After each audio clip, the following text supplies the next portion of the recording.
The first strategy is the one that decides whether you make it or not.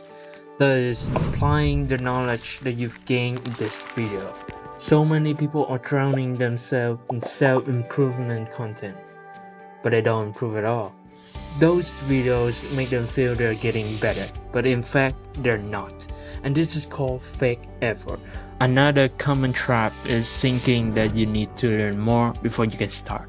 You might feel like you need more knowledge, more experience, or more time before you can take the first step. But here's the truth.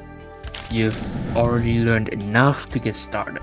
Two of the tips that we're about to discuss are more than enough for you.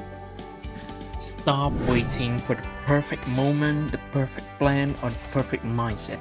Stop it and just do!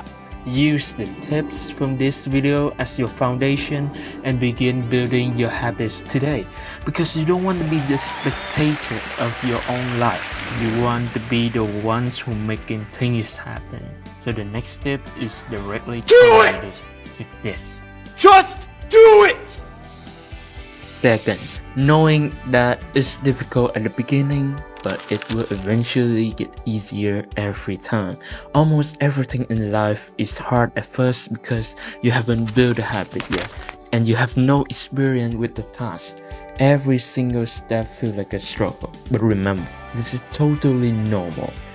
It will get easier every time, but the difficult thing is you got to do the hard thing every time, but stick to it. Sooner or later, once you form your habits, it starts rooting inside of you, just like planting a seed. It won't take as much as will effort to do the thing like you do in the beginning, and eventually it would reach a phase where it automatically performs even when you don't like it, just like brushing your teeth.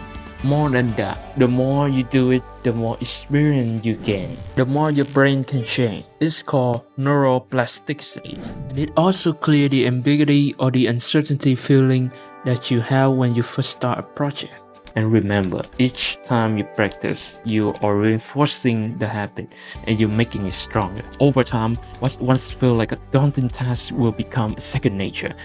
The next strategy is rethinking about the action. For example, instead of saying, I'm gonna do exercise, tell yourself, I'm gonna build my strength, I'm gonna make my body better and become healthier. To break it down, our brain is wired to seek pleasure and avoid pain and obstacles. When we label a task as I have to go to the gym and I have to eat healthy food, our brain interprets the have to as a burden that consumes a lot of energy. Then we don't feel like doing it. However, if we highlight the positive outcomes, our brain perceives the task as rewarding. For example, I have to go to the gym because I want to train my body, or I desire a better health. This small shift in the perspective can have a huge impact on your motivation and your willingness to act. Now, if you want to give up bad habits, do the opposite. Replace the name of the action with the negative consequences and turn them into questions. For instance, instead of thinking I want to eat a hamburger,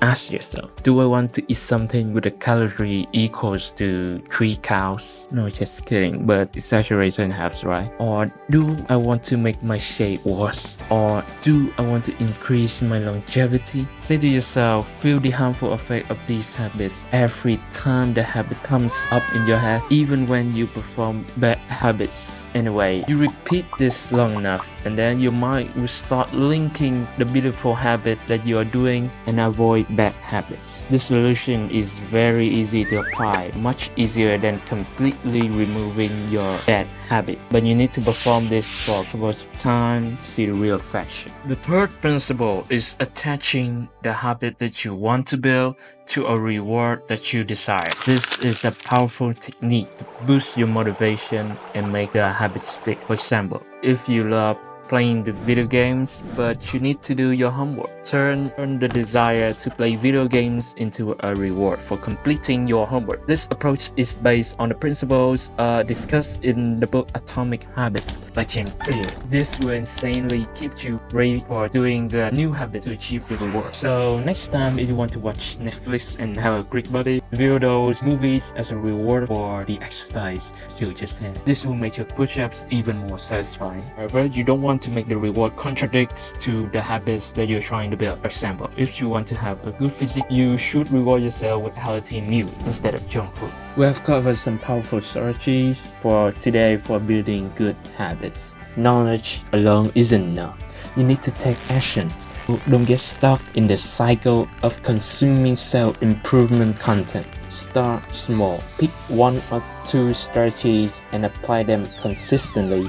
Over time, these small changes will compound into a significant improvements. And if you found this video helpful, make sure to like and subscribe and hit the notification bell so that you never miss out on more tips to improve your life. Share this video to your bestie and remember, the journey of self-improvement is an ongoing journey. It's a marathon. So keep striving, keep growing, and most importantly, keep taking action.